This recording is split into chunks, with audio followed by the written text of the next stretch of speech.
안녕하십니까. 2023년 11월 17일 최병무의 팩트 시작하겠습니다. 자, 국민의힘 김기현 대표와 인요한 혁신위원장이 오늘 만났죠.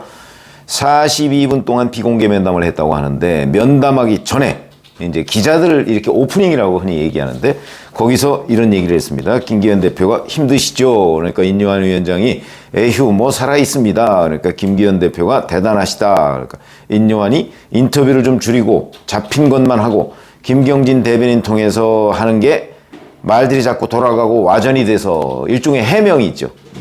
그러니까 김기현이 이상하게 자꾸 곡해가 되는 측면이 있다. 그러니까 인요한은 그렇게 하는 게 맞는 것 같다. 김기현 지금까지 잘하고 있다. 인요한 불필요한 오해들이 참 많다. 김기현 괜히 사람들이 뭐 이런 얘기를 이제 오프닝에서 했고, 그리고 나서 이제 42분간 비공개 면담을 했습니다. 비공개 면담이 끝나고 이제 김기현 대표의 대변인이라고 할 수 있는 박정하 수석 대변인이 이렇게 설명을 했습니다. 김기현 대표는 인요한 위원장에게 이번 혁신위가 과거와 달리 성공적인 모델을 만들어 활동하는 데에 대해 감사를 드렸다. 앞으로도 혁신위의 가감없는 의견과 아이디어를 계속 전달해 주시길 바란다고 했다. 인요한 위원장은 당과 우리 정치의 한 단계 발전을 위해 당의 고통스러운 쓴소리라도 혁신적으로 계속 건의드리겠다고 했다. 당은 혁신위에서 주신 의견들의 취지를 존중하고 전적으로 공감하면서 고려해 나갈 생각이다. 다만 어제 말씀드린 것처럼 절차와 논의 기구를 거쳐야 하는 불가피한 상황이 있다. 혁신위도 공감했다. 이렇게 얘기를 했고, 인요한 혁신위원장 측 김경진 혁신위 대변인은 이렇게 발표를 했습니다. 인요한 위원장은 혁신위원 중에서 일부 조금 불만족스러운 의원들이 있다는 말씀도 전달드렸다. 혁신위에서 의견을 안건 이런 부분에 대해서 좀 더 적극적으로, 좀 더 신속하게 당이 받아들여 줬으면 좋겠다.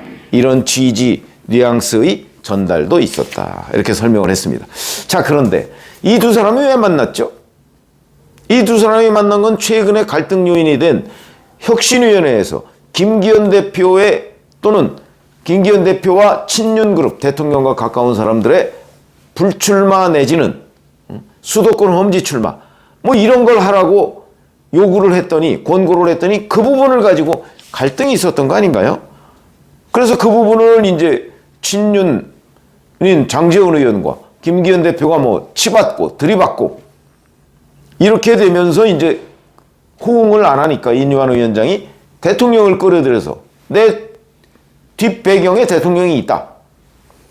여러 사람을 통해 대통령을 뵙고 싶다고 했는데 열흘 전쯤에 대통령께서 직접 연락이 온 건 아니고 돌아서 온 말씀이 지금 하는 것을 소신껏 끝까지 거침없이 하라는 신호가 왔다. 뭐 이런 식의 얘기를 이제 공개를 했죠.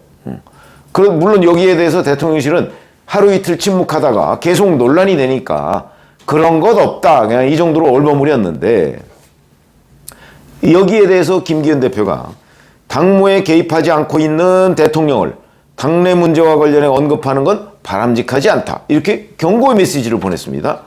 이 문제 때문에 만났는데 박정하 수석 대변인은 이런 얘기는 오가지 않았다. 이렇게 얘기합니다. 그럼 왜 만났느냐?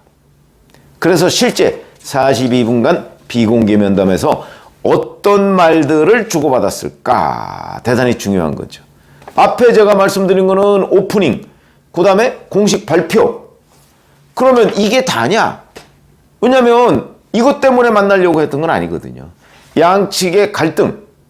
그 갈등은 바로 뭐 이제 이 두 사람 간의 관계로 좁혀본다면 김기현 대표의 불출마 내지는 수도권 험지 출마. 이거 아니겠습니까?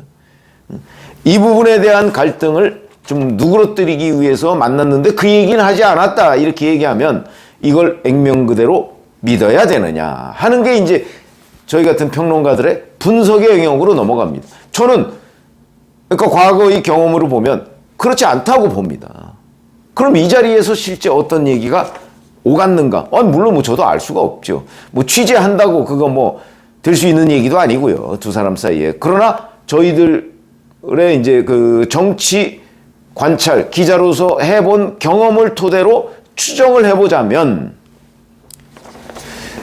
저는 인요한 혁신위원장이 지금까지 했던 얘기에 뭐 약간의 어떤 불필요한 오해 같은 게 있었다. 아마 이런 부분의 해명은 사실일 겁니다. 그런데 문제는 이런 것들이 용산 대통령실의 뜻과 크게 다르지 않다. 지금 이 당은 변화하지 않으면 내년 총선에 이길 수가 없다. 아마 이런 거 위주로 얘기를 했을 거라고 봅니다. 그러니까 여기에 뭐 대변인들이 전달한 것도 물론 얘기를 했지만 이거는 다 그냥 겉포장된 얘기고 실질적으로는 인요한 혁신위원장은 대통령실의 뜻과 다르지 않다. 그렇기 때문에 김기현 대표를 포함해서 친윤들이 협조를 안 해줄 경우에는 내년 총선 전망이 암울하다. 아마 그런 얘기를 저는 했을 거라고 봅니다. 근데 이런 얘기를 이제 박정아 수석 대변인이 가감없이라는 표현을 인요한 혁신위원장이 처음 용산 대통령실의 뜻이라고 할 때는 거침없이라고 돼 있지 않습니까? 그러니까 뭐 거침이라는 게 무슨 필터링, 그러니까 뭐 뺄 거 빼고 뭐 넣을 거 넣고 이렇게 해서 하지 말라. 그냥 그 직진을 하라. 뭐 이런 형식의 그 요구사항이라고 한다면 김기현 대표가 얘기한 가감없이라는 것도 비슷한 개념입니다. 그 둘 사이에 무슨 차이가 있을까요? 차이가 없죠. 그래서 이렇게 나온 걸 보면 제가 보건대 인요한 혁신위원장이 조금 더 어찌 보면 공세적인 설명을 한 거고 김기현 대표는 이에 대해서 약간은 수세적으로 임했다고 저는 봅니다. 그러다 보니까 인요한 위원장이 윤석열 대통령의 뜻으로 전달받은 거침없이라는 표현과 별 차이가 없는 가감없이라는 표현이 들어갔다. 저는 그렇게 보거든요. 그렇기 때문에 오늘 뭐 외형적으로 발표된 거 뒤에 커튼 뒤에서 실질적으로 오간 얘기는 제가 보건대 인요한 혁신위원장의 메시지가 좀 더 강하게 김기현 대표한테 전달된 것 아니냐. 그거는 곧 용산 대통령실의 뜻이 전달된 것 아니냐. 저는 그렇게 해석을 하고요. 자, 이럴 경우에 김기현 대표는 그러면 대표의 얼마 전에 그런 얘기를 한 적이 있습니다. 대표의 거취는 대표 스스로 결단을 낸다. 이런 표현을 한 적이 있죠. 아마 그런 식의 얘기를 오늘 인요한 혁신위원장한테 했을 것이다. 그러니까 무슨 얘기냐면 대표의 거취 문제 뭐 이런 것들은 나한테 맡겨달라. 아마 그런 얘기를 했을 가능성이 있다. 그러면 뭐 그런 상황에서 인요한 혁신위원장이 그 자리에서 당장 그만두시오라고 얘기하지는 않았을 거고 다만 인요한 혁신위원장도 시간을 줄 필요가 있다. 이런 얘기를 한 적이 있거든요. 그렇기 때문에 여하튼 김기현 대표가 판단을 해서 스스로 결정을 할 때까지 시간이 좀 필요하다고 하는 데에 두 사람의 공감대가 있었을 것이고 그 다음에 인요한 혁신위원장은 계속해서 자기도 좀 더 뭐 신중하게 앞으로 얘기하겠다. 뭐 이런 얘기는 아까 그 발표에도 있었죠. 신중하게 하지만 그러나 중요한 거는 대통령이 지금 변화를 원하고 있다. 그게 우리 총선 승리의 길이다. 라는 거는 저는 명확히 했을 것으로 보고 그래서 김기현 대표가 앞으로도 그런 쓴소리 뭐 이런 거는 가감없이 전달해달라는 표현을 여기에 넣지 않았을까. 저는 이렇게 봅니다. 자, 그러면 앞으로 어떻게 될 것인가 두 사람 간의 관계가. 뭐 인요한 위원장은 인요한 위원장대로 아마 지금과 뭐 초반에는 이제 워낙 뭐 국민의힘에 상당한 변화가 있을 걸로 보여가면서 이제 이른바 뭐 언론 표현으로 보면 광폭 행보를 했다 이렇게 볼 수 있지만 지금은 뭐 이제 인요한 혁신위원장이 그 정도로 여기저기 모든 신문, 방송, 뭐 통신 이런 데 다니면서 인터뷰하고 이 국면은 지나지 않았습니까? 그러니까 지금은 이제 뭔가 혁신안을 계속 발표하고 이제 3호 혁신안이 곧 나온다는 거죠.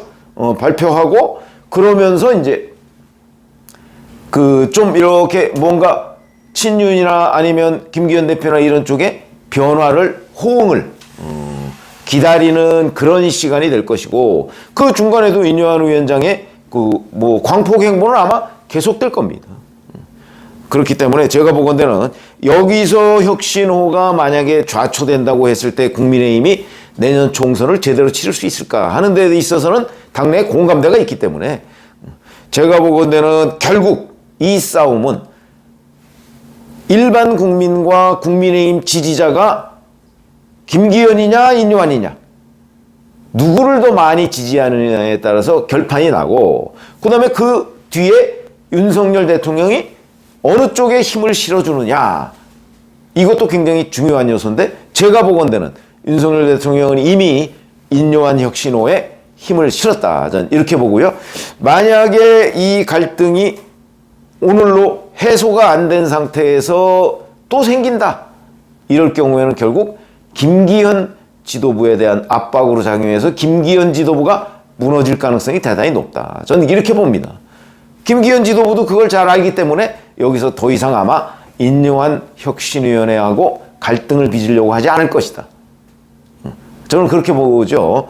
그래서 이제 오늘 발표되지 않은 부분이 있다, 저는 이제 이렇게 말씀을 드리는 것이고, 그 발표되지 않은 부분은 사실은 인요한 혁신위원장이 대통령, 그러니까 원래 뭐 대통령실의 뭐 뜻 뭐 이런 거, 그거를 조금 더 상세하게 설명했고, 그 부분에 관해서 김기현 대표가 저는 이해했을 가능성이 대단히 높다. 다만 시간이 좀 필요하다는, 그게 이제 여기에 얘기하는 뭐 공식적인 절차, 논의기구 뭐 이런 얘기를 하는 것이 아닌가, 이렇게 분석을 할 수가 있겠는데, 이런 것들은 이제 조금 더 아마 지켜봐야 될 겁니다. 인요한 위원장이 얘기한 시한이라는 게 뭐 대개 12월 초 뭐 이 정도를 얘기했기 때문에 아마 그때까지 시간이 꽤 있죠. 그러니까 그때까지 어떤 일들이 또 좀 벌어질 것인가, 뭐 이런 거. 그리고 어차피 뭐 청년 할당제 뭐 50% 이런 것들은 사실은 지금 뭐 김기현 대표의 최고위원회에서 결정해서 자 이렇게 합시다, 이렇게 될 수 있는 건 아니거든요. 그건 어차피 내년 총선 공천과 관련된 문제죠. 그러니까 그것도 일단 혁신위가 던졌으니까 뭐 최고위원회는 별 관련이 없고, 아마 그거는 이제 공천관리위원회, 궁극적으로 보면 용산 대통령실의 뜻, 뭐 이런 것들이 굉장히 중요해지는 대목이죠. 그런 점에서 보면 오늘 전체적으로는 아마 인요한 혁신위원회의 의중, 이런 것들이 더 많이 반영된 두 사람 간의 모임이었다, 저는 이렇게 결론을 내립니다. 그래서 앞으로 한번 보시죠.